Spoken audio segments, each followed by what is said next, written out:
Hi friends, ఎలా ఉన్నారు? మన బాడీ కేవలం 3 బయోలాజికల్ సిస్టమ్స్ మీద ఆధారపడి ఉంది. ఒకటి సూప్రాకయాస్మాటిక్ న్యూక్లియస్, ఇది మన నిద్రని మేనేజ్ చేస్తుంది. రెండోది హైపోథాలమస్, ఇది మన శరీరంలోని వాటర్ లెవెల్స్ని చెక్ చేస్తుంది. మూడోది మెడ్యులా ఆబ్లాంగేటా, ఇది మన బ్రీతింగ్ని కంట్రోల్ చేస్తుంది. ఈ 3 బాగా పనిచేస్తే మన శరీరం పర్ఫెక్ట్ బ్యాలెన్స్లో ఉంటుంది, లేకపోతే అంతా అయిపోయినట్టే. న్యాచురల్గా ఈ 3 బాగానే పనిచేస్తాయి, కానీ ఆర్టిఫిషియల్ విషయాల వల్ల మనం ఈ 3ని డిస్టర్బ్ చేస్తున్నాం. ఉదాహరణకి మన బాడీ రాత్రి అయిన వెంటనే మెలటానిన్ని విడుదల చేసి బీపీని తగ్గిస్తుంది, బాడీ టెంపరేచర్ని తగ్గిస్తుంది మరియు మనల్ని నిద్రకి రెడీ చేస్తుంది. కానీ ఆర్టిఫిషియల్ లైట్స్, ఇర్రెగ్యులర్ స్కెడ్యూల్ మరియు మొబైల్స్, ల్యాప్టాప్స్ వల్ల ఇది డిస్టర్బ్ అవుతుంది. హైపోథాలమస్ అనేది మన రక్తంలోని సాల్ట్ లెవెల్స్ని మానిటర్ చేస్తుంది. ఇవి ఎక్కువైనప్పుడు మనకి దాహం వేస్తుంది. కానీ చాలామందికి ఈ ప్రపంచంలో క్రోనిక్ డిహైడ్రేషన్తో బాధపడుతున్నారు. దీనివల్ల న్యూట్రియంట్స్ డెలివరీ, హార్మోన్ సిగ్నలింగ్ మరియు సెల్స్ ఫంక్షన్స్ అన్నీ దెబ్బతింటున్నాయి. ఒక ముక్కలో చెప్పాలంటే మనం చేసే పనుల వల్ల మనకి సరిగ్గా దాహమే వేయడం లేదు. ఇంకా సర్ప్రైజింగ్ విషయం ఏంటంటే మన బ్రీతింగ్ గురించి చెప్పాలి. చాలామంది పెద్దలు వాళ్ళ లంగ్స్ కెపాసిటీలో 70% మాత్రమే వినియోగిస్తున్నారు. ఏజ్ పెరిగే కొద్దీ రెస్పిరేటరీ ఫంక్షన్ తగ్గిపోతుంది, కానీ చాలా తక్కువ మంది దీని గురించి ఆలోచిస్తున్నారు, అసలు పట్టించుకోవడం లేదు. ఈ సిస్టమ్స్ అన్ని బ్యాలెన్స్ తప్పితే నెగిటివ్ ఎఫెక్ట్స్ వస్తాయి. కానీ మంచి విషయం ఏంటంటే మీరు రోజుకి 10 నిమిషాలు ఈ 3 విషయాల మీద కొంచెం ఆలోచిస్తే చాలు.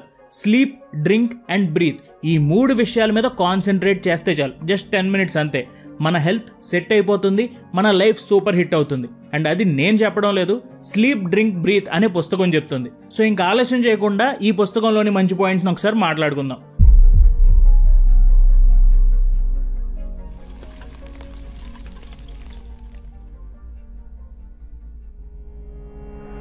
ముందుగా హౌ టు డ్రింక్ వాటర్. మంచినీళ్ళు తాగడం సింపుల్ విషయం, ఇది మా అందరికీ తెలుసు అని మీరు అనుకుంటారు. కానీ నిజానికి మనం ఈ సింపుల్ పనిని కూడా సరిగ్గా చేయలేకపోతున్నాం. ఇందుకు ఎవిడెన్స్ ఏంటంటారా? మనకు వచ్చే హెడ్ ఏక్స్, ఫెటిగ్, అలాగే మధ్యాహ్నం ఎనర్జీ లెవెల్స్ ఒకేసారి క్రాష్ అయిపోయినట్టు అనిపించడం, ఇవన్నీ కూడా మన బాడీ వాటర్ కోసం అరుస్తున్న అరుపులు. ముందుగా వాటర్ని సరిగ్గా తాగండి. మనం ఎలా ఉన్నామంటే అయితే నీరు అసలు తాగం, లేకపోతే ఒకేసారి లీటర్ నీళ్ళు తాగేస్తాం. ఈ 2 మంచిది కాదు. ఒకేసారి నీరు ఎక్కువ తాగడం వల్ల బాడీ అంతా వాటర్ని అబ్జర్వ్ చేసుకోలేకపోతుంది. మన బాడీకి కావాల్సిన హైడ్రేషన్కి ఆ వాటర్ని ఉపయోగించకుండా డైరెక్ట్గా కిడ్నీకి పంపించేస్తుంది. మీ బాడీని డ్రై స్పాంజ్ అని అనుకోండి. కొంచెం నీరు స్పాంజ్ మీద వదిలితే ఏమవుతుంది?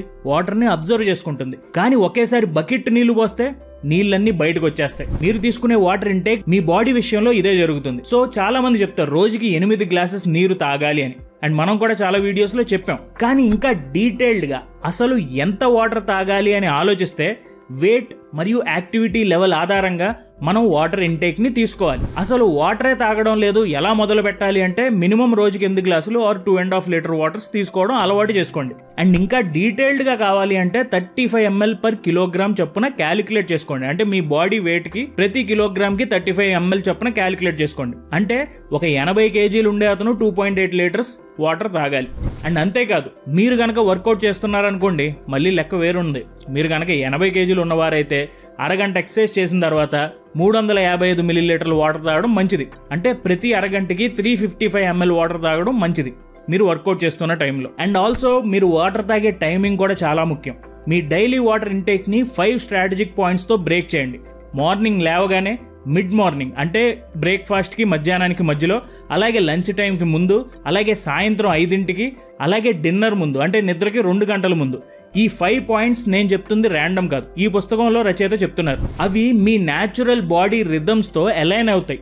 మీరు రోజంతా స్టడీ హైడ్రేషన్ మెయింటైన్ చేయడానికి ఈ టైమింగ్స్ హెల్ప్ చేస్తాయి. అసలు ఈ మంచినీళ్ళు తాగడానికి ఎంత కష్టపడాలా అని మీరు అనుకోవచ్చు. కాఫీ లేదా విస్కీ, బీర్ ఇలాంటి వాటిల్లో బిల్ట్ ఇన్ రివార్డ్స్ ఉంటాయి. అంటే కాఫీలో ఒక అరోమా ఉంటుంది, విస్కీ, బీర్ ఇలాంటి వాటిల్లో ఆల్కహాల్ లెవెల్ ఉంటుంది, మీకు ఒక కిక్ ఇస్తుంది. వాటర్ తాగితే కిక్ వస్తుంది అంటే జనాలు అసలు ఓవర్ హైడ్రేట్ అయిపోతారు కూడా. కానీ వాటర్కి అది లేదు. సో కాఫీకి, విస్కీకి టైం పెట్టుకున్నట్టు వాటర్కి కూడా మనం పెట్టుకోవాలి. కొంచెం గట్టిగా ఈ టైమింగ్స్ని ఫాలో అవ్వాలి. మీరు మార్నింగ్ న్యూస్ చదువుతూ ఒక గ్లాస్ వాటర్ తాగొచ్చు, మీ ఫేవరెట్ టీవీ షో చూస్తూ వాటర్ని సిప్ చేయొచ్చు, లేదా ఎక్సర్సైజ్ చేసిన తర్వాత కూల్ డౌన్ రొటీన్లో వాటర్ని ఇంక్లూడ్ చేయొచ్చు. ఇలా వాటర్ని సరిగ్గా కన్జ్యూమ్ చేస్తే clearer thinking, better physical performance మరియు ఇంప్రూవ్డ్ డైజెషన్, ఇలా లాంగ్ టర్మ్ బెనిఫిట్స్ చాలా ఉన్నాయి. సరిగ్గా నీరు తాగితే మన శరీరం మనకి తెలియకుండానే హై లెవెల్లో ఆరోగ్యకరంగా మారుతుంది. అండ్ నెక్స్ట్ ఇంపార్టెంట్ పాయింట్ ఈ పుస్తకంలో చెప్పింది ఏంటంటే హౌ టు బ్రీత్. అదేంటి ఇప్పుడు ఊపిరి పీల్చుకోవడం కూడా నీ దగ్గర నుంచే నేను వినాలా అని మీరు అనుకోవచ్చు. చాలా మంది సైంటిస్టులు చెప్పేది ఏంటంటే మనలో చాలా మంది sub optimal breathing patterns develop చేసుకుంటున్నారు. సింపుల్ లాంగ్వేజ్లో చెప్పాలంటే మనకి అవసరమైనంత ఊపిరి మనం తీసుకోవడం మానేసాం. దీనివల్ల మన ఆరోగ్యం దెబ్బతింటుంది. మనం పైనే గాలి పీలుస్తున్నాం, అంటే షాలోగా పీలుస్తున్నాం, లేకపోతే చాలా ర్యాపిడ్గా ఒకేసారి ఏదో ఉద్యమం చేయాలన్నట్టు పీల్చేస్తున్నాం, లేదా చెస్ట్ మొత్తం ఒకేసారి శ్వాస తీసుకుని అలాగే వదిలేస్తున్నాం. అండ్ ఆల్సో ఇది చాలదు అన్నట్టు మనం ఇంకొక పని చేస్తున్నాం. అదేంటంటే మన బాడీ అనేది నాజల్ రెస్పిరేషన్కి, అంటే ముక్కు ద్వారా ఊపిరి పీల్చుకోవడానికి డిజైన్ చేయబడింది మన బాడీ. కానీ మనం మౌత్తో, అంటే నోటితో బ్రీతింగ్కి అలవాటు పడిపోతున్నాం. దీనివల్ల రిజల్ట్స్ ఏంటి? ఇలాంటి బ్రీతింగ్ ప్యాటర్న్స్ వల్ల మనలో స్ట్రెస్ సమయంలో షార్ట్నెస్ ఆఫ్ బ్రీతింగ్ జరుగుతుంది, అంటే గట్టిగా పీలిస్తే కానీ ఊపిరి అందదు.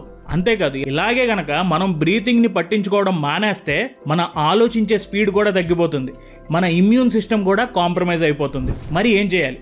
ఆప్టిమల్ బ్రీతింగ్ చేయడం నేర్చుకోవాలి. అంటే సరిగ్గా ఊపిరి తీసుకోవాలి. అండ్ అది మన ముక్కుతో మొదలవుతుంది. మనం ముక్కు ద్వారా ఇన్హేల్ చేసినప్పుడు నైట్రిక్ ఆక్సైడ్ ప్రొడక్షన్ని ట్రిగర్ చేస్తాం, ఆక్సిజన్ అప్టేక్ని ఎన్హాన్స్ చేస్తాం. ప్యాథోజన్స్ అంటే బయట నుంచి వచ్చే బ్యాక్టీరియా వీటన్నిటిని మన సిస్టంలోకి ఎంటర్ అవ్వకుండా ఆపేస్తాం. అంతేకాదు, ముక్కుతో గాలి పీల్చుకోవడం వల్ల బ్లడ్ ప్రెషర్ రెగ్యులేట్ అవుతుంది. మన ముక్కు ద్వారా తీసుకునే గాలిని మన ముక్కు ఏం చేస్తుందంటే ఫిల్టర్ చేస్తుంది, మన లంగ్స్ కోసం పర్ఫెక్ట్గా ప్రిపేర్ చేసి పంపిస్తుంది. కానీ మనం నోటి ద్వారా బ్రీతింగ్ చేసినప్పుడు ఇవన్నీ స్కిప్ అయిపోతున్నాయి. అలాగే మనందరం కూడా కంప్యూటర్ ముందు కూర్చుని ఎక్కువ పని చేస్తున్నాం, అంటే కొంచెం స్లౌచ్ అయ్యి బెండ్ అయి పని చేస్తున్నాం. ఈ పోస్చర్ కూడా మన ఆక్సిజన్ లెవెల్స్ మీద, మన ఆక్సిజన్ ఇంటేక్ మీద దెబ్బ పడుతుంది. ఎందుకంటే మనం స్లౌచ్ అవడం వల్ల లోపల లంగ్స్ లోని డయాఫ్రమ్ పూర్తిగా ఊపిరిని పీల్చుకోదు, షాలోగా అంటే పైన పీల్చుకుంటుంది. అందుకే పోస్చర్ చాలా ముఖ్యం. బాడీ కనుక కరెక్ట్ పోస్చర్ లో అప్రైట్ గా ఉంటే లంగ్స్ లోకి ఇన్హేలింగ్ కెపాసిటీ పెరుగుతుంది, ఆక్సిజన్ బెటర్ గా అందుతుంది. మోడర్న్ రీసెర్చ్ రివీల్ చేసింది ఏంటంటే కొన్ని బ్రీతింగ్ ప్యాటర్న్స్ ద్వారా మనం నర్వస్ సిస్టమ్ని బాగు చేసుకోవచ్చు. ఉదాహరణకి స్ట్రెస్లో ఉన్నారనుకోండి, ఆ సమయంలో మీరు 4-7-8 బ్రీతింగ్ టెక్నిక్ని ఉపయోగించవచ్చు. దీనివల్ల చాలా వరకు స్ట్రెస్ తగ్గిపోతుంది, బ్రీతింగ్ కూడా ఇంప్రూవ్ అవుతుంది. 4-7-8 అంటే ఏమీ లేదు, 4 కౌంట్కి ఇన్హేల్ చేస్తూ 7 కౌంట్కి ఊపిరిని అలాగే హోల్డ్ చేస్తూ అలాగే 8 కౌంట్కి ఊపిరిని ఎక్సేల్ చేయాలి. మీ పారాసింపథెటిక్ నర్వస్ సిస్టమ్, అంటే మనలోని ఒకేసారి రియాక్ట్ అయ్యే గుణానికి కారణమైన ఈ నర్వస్ సిస్టమ్ని ఈ బ్రీతింగ్ టెక్నిక్ కామ్ డౌన్ చేస్తుంది. అండ్ దానివల్ల రిలాక్సేషన్ పెరుగుతుంది, స్ట్రెస్ తగ్గుతుంది. సో ఈ బ్రీతింగ్ టెక్నిక్ 4-7-8 టెక్నిక్ రిలాక్సింగ్కి ఉపయోగపడుతుంది. అలా కాకుండా మీరు బాగా అలర్ట్గా పనిచేయాలి అని అనుకుంటున్నారనుకోండి, విమ్ హాఫ్ బ్రీతింగ్ మెథడ్ని ఒకసారి ట్రై చేయండి. ఇది చాలా సింపుల్. ఒక 30 టైమ్స్ ఊపిరి తీసుకోవడం వదలడం చేయండి. 30 టైమ్స్ అలా చేశాక ఒక 30 సెకండ్స్ ఊపిరిని బిగబట్టి, అంటే ఊపిరిని పీల్చుకోకుండా అలాగే ఉంచండి. తర్వాత ఒక 15 సెకండ్స్ ఊపిరిని ఎక్సేల్ చేయకుండా లోపలే హోల్డ్ చేసి ఉంచండి. అండ్ ఈ విమ్ హాఫ్ బ్రీతింగ్ టెక్నిక్ కి సంబంధించిన గైడెడ్ వీడియో మనకి యూట్యూబ్లో అవైలబుల్గా ఉంది.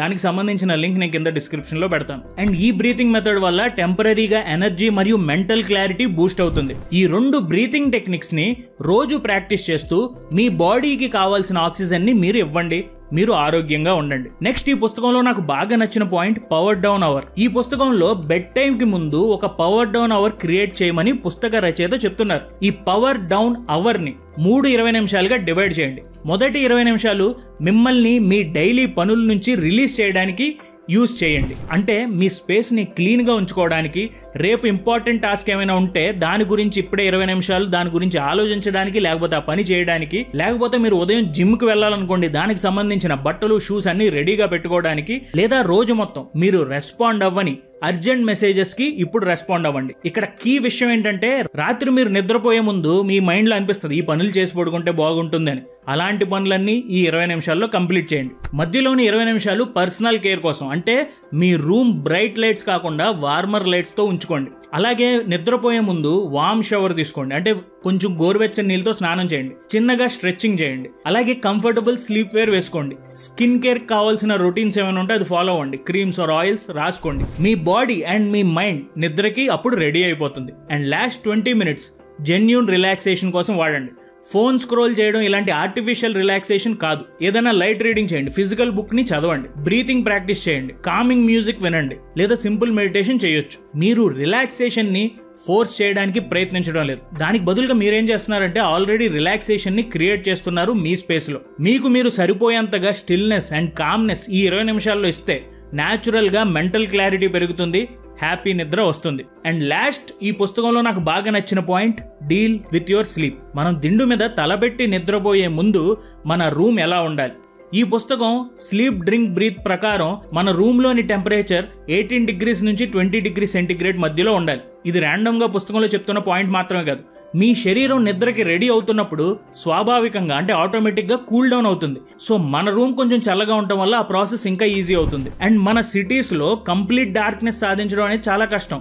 So blackout curtains obvious solution, కానీ అవి చాలా కాస్ట్లీ. సో మీరేం చేయొచ్చు అంటే మీ దగ్గర ఉన్న కర్టెన్స్నే వాడండి, కానీ మధ్యలో వచ్చే గ్యాప్ ఉంటుంది చూసారా, ఆ గ్యాప్ లో నుంచి లైట్ వచ్చి మన నిద్రని ఎప్పుడు డిస్టర్బ్ చేస్తూ ఉంటుంది. సో ఇక్కడ ఒక చిన్న హ్యాక్ ఉంది, అదేంటంటే హెయిర్ క్లిప్ వాడితే చాలు. లైట్ స్ట్రైప్స్ ని అలౌ చేసే గ్యాప్ ని ఈ హెయిర్ క్లిప్స్ తగ్గించేస్తాయి. ఇక్కడ చాలా ముఖ్యమైన విషయం ఏంటంటే మన రూమ్ లో పర్ఫెక్ట్ డార్క్నెస్ ఉండాలని కాదు, డిస్ట్రప్టివ్ మన నిద్రని డిస్టర్బ్ చేసే లైట్ ని మనం మినిమైజ్ చేయడం ముఖ్యం. మీ స్లీప్ స్పేస్ లో క్లీన్ షీట్స్ ఉండాలి మరియు ఒక మెత్తని పిల్లో ఉండాలి. మిమ్మల్ని నిద్రపో, రిలాక్స్ అవ్వు అని ఇన్వైట్ చేసినట్టు అట్మాస్ఫియర్ ఉండాలి.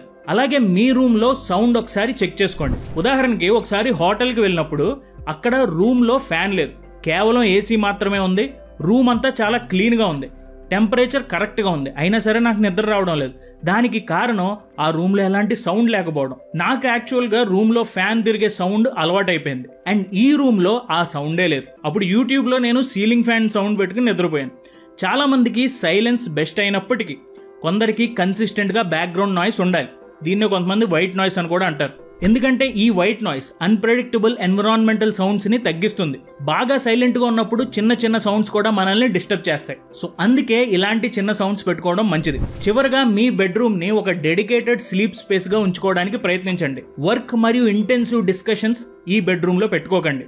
ఎంటర్టైన్మెంట్ కూడా మీ బెడ్రూమ్ లో తగ్గిస్తేనే మంచిది. మీ బెడ్రూమ్ కేవలం స్లీపింగ్ కోసమే, కేవలం రిలాక్సేషన్ కోసమే, హ్యాపీగా ఉండడం కోసమే. దీనివల్ల మీరు రూమ్ లోకి ఎంటర్ అవ్వగానే మీ బ్రెయిన్ స్లీప్ మోడ్ లోకి ట్రాన్సిషన్ అయిపోతుంది. అప్పుడు మీకు నిద్ర ఈజీగా వచ్చేస్తుంది. సో ఇది ఫ్రెండ్స్, స్లీప్ డ్రింక్ బ్రీత్ అనే పుస్తకంలో నాకు బాగా నచ్చిన పాయింట్స్. ఒకసారి ఈ వీడియోని రివైజ్ చేసి ముగించేద్దాం. మన బాడీలో 3 ఇంపార్టెంట్ బయలాజికల్ సిస్టమ్స్ ఉంటాయి అండ్ ఇవి ఎప్పుడైతే డిస్టర్బ్ అవుతాయో మన బాడీలో ప్రాబ్లమ్స్ మొదలవుతాయి. సో ఈ మూడింటిని బ్యాలెన్స్ గా మెయింటైన్ చేయాలి అంటే స్లీప్ అంటే నిద్ర, డ్రింక్ నీళ్లు తాగడం, బ్రీత్ ఊపిరి, ఈ 3 సరిగ్గా తీసుకుంటే మన ఆరోగ్యం బాగుంటుంది. అండ్ దానికి మనం తెలుసుకోవాల్సిన point, how to drink water. Water 5 times of the day compulsory తాగేలా పెట్టుకోండి అండ్ మర్చిపోకుండా తాగండి.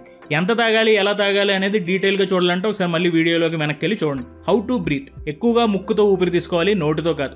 స్ట్రెస్ సమయంలో రిలాక్స్ అవ్వడానికి 4-7-8 బ్రీతింగ్ టెక్నిక్ యూస్ చేయొచ్చు. అలాగే మీరు కాన్సన్ట్రేటెడ్గా పని చేయాలనుకుంటే విమ్ హాఫ్ మెథడ్ మర్చిపోకండి. అలాగే పవర్ డౌన్ అవర్, నిద్రపోయే ముందు 1 గంట ఉంది చూసారా, దాన్ని 3-20 నిమిషాలుగా డివైడ్ చేయండి. మొదటి 20 నిమిషాలు ముఖ్యమైన పనులకి, నెక్స్ట్ 20 నిమిషాలు మీ స్కిన్ కేర్, పర్సనల్ కేర్కి, అలాగే లాస్ట్ 20 నిమిషాలు మీరు రిలాక్స్ అవ్వడానికి యూస్ చేసుకోండి. అలాగే చివరిగా డీల్ విత్ యువర్ స్లీప్, నిద్రపోవడానికి మాత్రమే బెడ్రూమ్ అని గుర్తుంచుకోండి. కర్టెన్స్ తో లైట్ ని తగ్గించండి, వైట్ నాయిస్ తో స్లీపింగ్ అట్మాస్ఫియర్ పెట్టుకోండి, మొబైల్స్ ని పక్కన పెట్టి నిద్రపోండి. సో ఇది ఫ్రెండ్స్, ఈ పుస్తకంలో నాకు బాగా నచ్చిన కొన్ని సూపర్ పాయింట్స్. మీకు ఏ పాయింట్ ఉపయోగపడుతుందని అనుకుంటున్నారో నాకు అది కామెంట్స్లో చెప్పండి. And me water intake everyday ఎలా ఉందనేది కూడా ఒకసారి మీరు కింద డిస్కస్ చేయండి. దీనివల్ల మీకు కూడా ఒక ఆలోచన వస్తుంది, అలాగే మన కమ్యూనిటీ వాళ్ళకి కూడా ఇది ఉపయోగపడుతుంది. Thank you so much for watching our videos. జై హింద్.